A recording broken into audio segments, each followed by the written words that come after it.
So today we're going to be going a little bit deeper into my living space. So I'm going to be taking you guys a little bit deeper into my living space today, and we are going to be looking at the different things that I've implemented in my home to make it feel more calm and cozy and inviting. You know, sometimes when you say cozy, people take that as like small, but in actuality, it's a feeling. It's a way that you feel. And I've been doing this new kind of vibe in my home where I used to do a lot of vibrant patterns. You know, I used to do a lot of patterns, a lot of vibrant colors.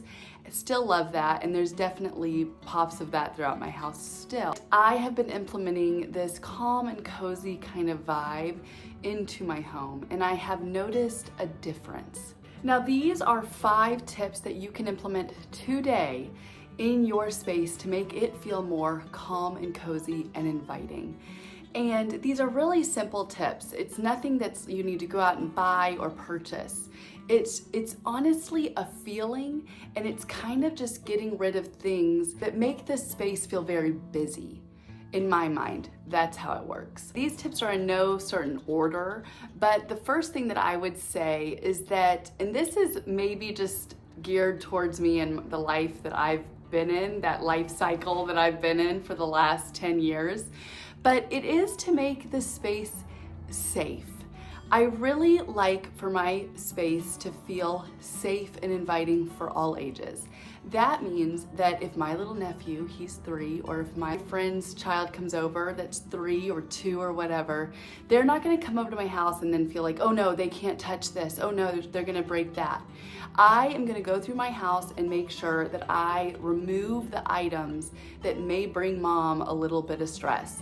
And you know what I do is I just go back a couple years ago when I too was in this space, and I knew exactly what that felt like. One of the examples that I have is I have a bar cart in my living room and dining room space. They're a shared space. And whenever my nephew or any children are coming over that are, you know, within the ages of not understanding that you can't touch the glass or anything like that, I will literally roll the bar cart into my room and shut the door.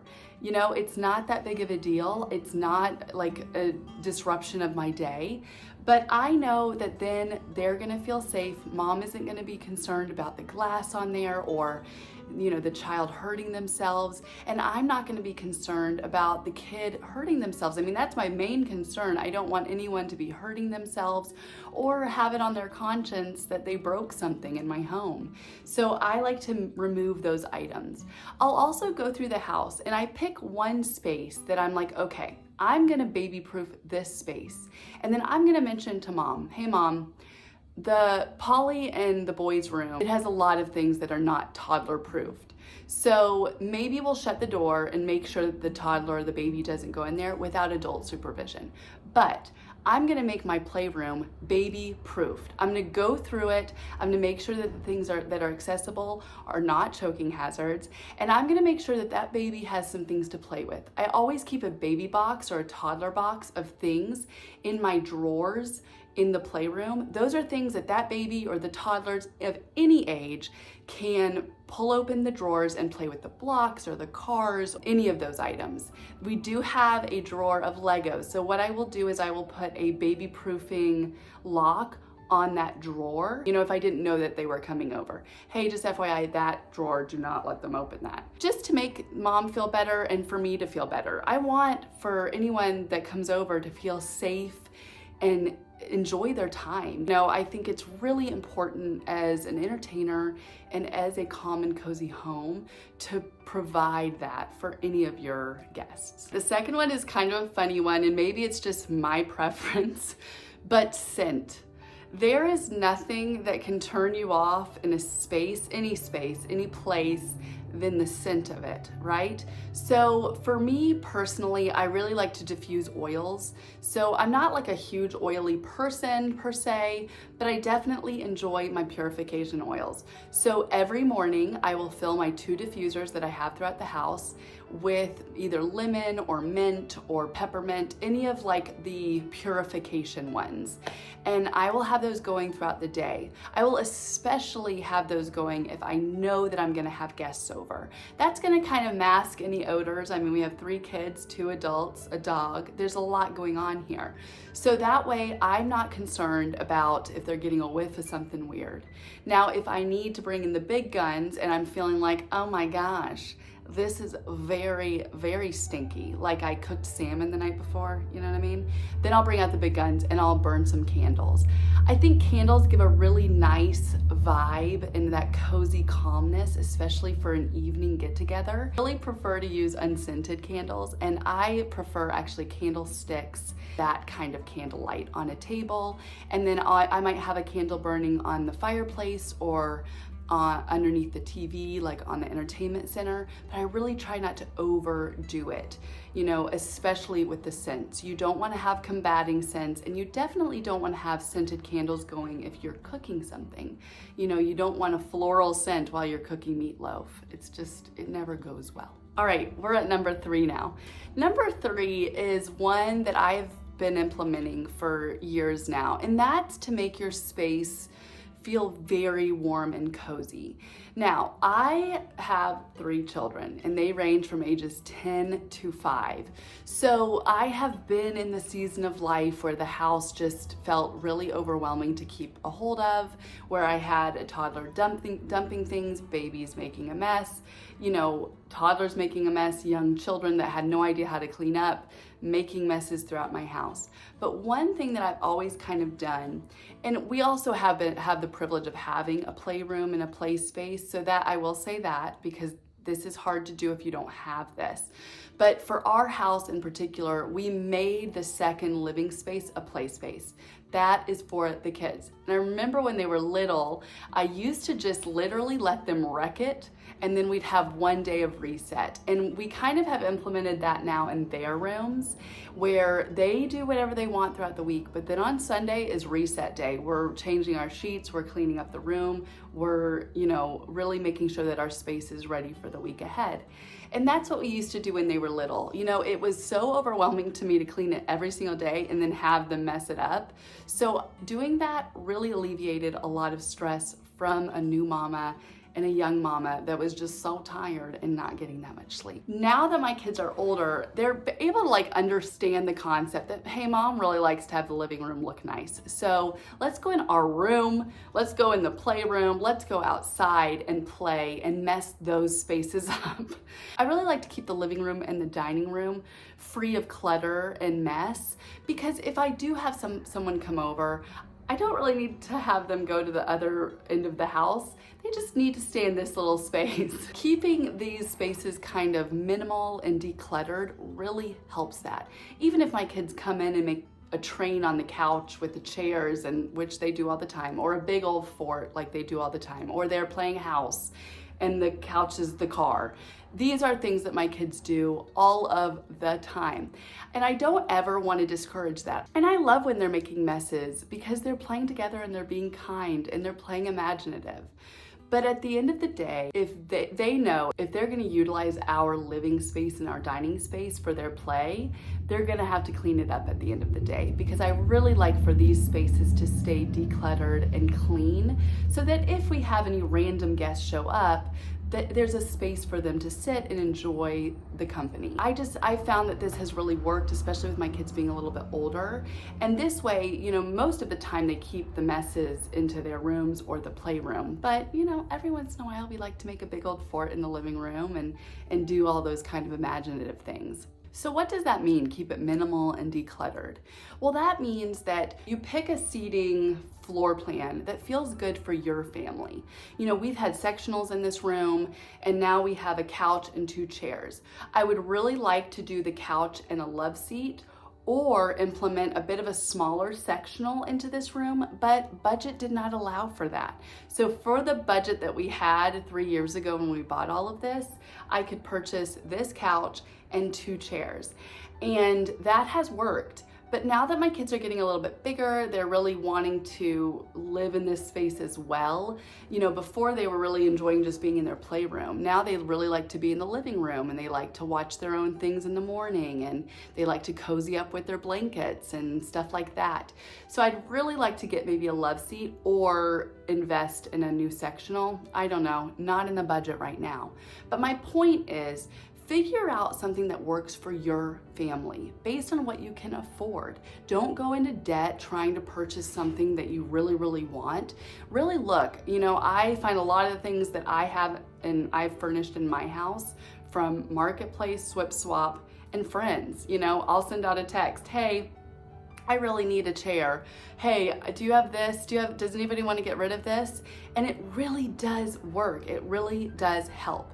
Also, utilizing the spaces that you have and really figuring out that floor plan helps tremendously. When I used to have the sectional in here, it kind of cut off. The sectional was a bit too big for this space, so it was cutting off this space over here. And I was finding that it was frustrating me all the time because the room felt so small. So putting the couch and the two chairs really opened up the space and made it feel a little bit more inviting. Also, the color scheme that you choose. You know, the color scheme that you use can really purify the space, make it feel very light and airy. For instance, before we had a charcoal gray, big, fluffy sectional. I loved it. It was so cozy. But the color just, I thought it was gonna bring it in, but it just kind of made it feel a little bit constricted. So having this space and having it set up like this has really led to that inviting feeling. In addition to that, I would say that textiles are so important in a cozy space. Having blankets that people can cozy up with, having pillows that are really cozy and well worn, any sort of textiles, the softness, and any of that is so warm and inviting. Another thing that I have in this room specifically are poofs. You know, I'll have a poof and I have another ottoman situation that where if someone wants to put their feet up and they're sitting in the chairs, they can use those. Or if we need extra seating, they can use that. The other part of our living room is that it's combined with our dining room. So we can pull in some of the seating from the dining room and people can sit there as well. You know, don't ever expect that you're gonna be able to seat every single guest that shows up in your home, especially if you have a large group. But to have a very warm and cozy space, people feel very comfortable to just sit on the floor. I mean, many a times I've ended up on the floor of our living room while we're hanging out with friends. That kind of leads me to the next thing, which is to have cozy textiles. You know, having those kind of things where the rug is soft. I have sat on rugs that are itchy and it is honestly one of the worst things ever. So I really make sure that the rug is soft. It's not going to be irritating anyone's skin or anything like that. I guess I'm a little bit sensory sensitive, so that's why textiles are so important for me. Right, number 4. Okay, the fourth tip that I have for creating a cozy space is to have artwork that really ties into your personality. And I have really struggled with this at times. You know, I really try to implement things in this space that make me feel happy and at home. And I am very blessed with a father that's super artistic. So he has gifted me every single birthday with either a print of his art or the original piece of art. So I have pieces of art from my father throughout my house. I have a best friend that is super artistic and I have pieces of art that she has created for me throughout the house. And then I have other artwork from if I've gone to art festivals and things like that that I've just picked up. Thrift stores are great places to find this kind of art where it's not like, oh yeah, I have that, it's from Target, you know? I have those too, but that's just kind of, you know, dispersed throughout the house. It's kind of sprinkled. It's not your whole vibe. And I say that because so many times we can go into a space and it can feel a little bit like, it looks a lot like everyone else's. So finding things that are really original, and you can find those at thrift stores. You think you're gonna be able to, someone's gonna have the same print that you're gonna find at a thrift store? Very doubtful. I will go right to the thrift stores and try to find things that seem original, that seem like something that would look really good and give my room character. Now, with that being said, I will say that too much artwork is too much artwork. There is a very thin line between cozy and cluttered. And it's finding that kind of balance, that where your space feels like you. That line can be very thin sometimes. So I make sure that I don't have a ton of photos of me and my family throughout my house. For instance, in our dining space, I have some picture ledges, and I have one frame, and I change out that frame with our new family photos every single year that we get new photos. And that way, in that frame, there are all of the family photos that we've had, but it's not a way of being cluttered. I can always go back and look at past ones. It's not like I need all of them plastered, but they all have a moment for a year, and then we move on. And keep it minimal. You know, if you have a space that is, you know, smaller, try to just lead it to a just to one tapestry, maybe one picture. You know, don't overdo it. I would say that you just do one gallery wall for one room. You don't want to have multiple gallery walls going in one room. That just looks a bit cluttered. Another tip for artwork is if you have a smart TV, you can go onto YouTube or you can go onto Netflix, and they actually have live artwork scenes that are gorgeous that you can be playing in the background. It softens up the space. That big black screen is just it's such a big contrast. So I really like to use that artwork, and they have like vintage ones. They have really beautiful pieces that will just kind of go on and on automatically for hours. So make sure to check those out too. Last but certainly not least is to bring the outside in. You know, I am a huge lover of plants, and I know that it's very niche. A lot of people are like this. It's because it is a thing, you guys. It brings you so much joy. Not only does it bring me joy to have plants in my home, but it also purifies the air. So as you can see back here, I have a fiddle leaf fig, and she is doing pretty well back here, but sometimes I have to move her around the house, you know, depending on the seasons and how much sunlight is coming in. And I have had her since Archie, who is 7.5, was 1. Each of my kids have a plant in the house that I purchased when they were babies or toddlers that I hope to love and care for, and then be able to gift it to them when they move on into their own spaces. Yes, bringing the outside in is a very inexpensive and effective way to make your home feel cozy. I would say that I used to have a lot of faux plants. I used to have a lot of faux plants. I used to have them in a lot of spaces because I was in a season of life where I couldn't keep a plant alive. I was keeping babies alive, okay? So I will say that if you are in the faux plant phase of life, that is fine. I am in the phase of life now where I'm able to keep some plants alive throughout the house in the amount that I like to have in the house. So I prefer to have real plants throughout the house, but like I said, I have been in that season of life, and you do it if you need it. Faux or real, bringing in that the plant vibes, that is ideal. And with that, I'll just add that having that minimal idea for keeping your space cozy is everything. You know, I think that you can overdo it with plants, but that's about it. You know, I like to sometimes, because our fireplace is non-working, I mean, it probably works, but it's from the 50s and I'm nervous to use it kind of thing.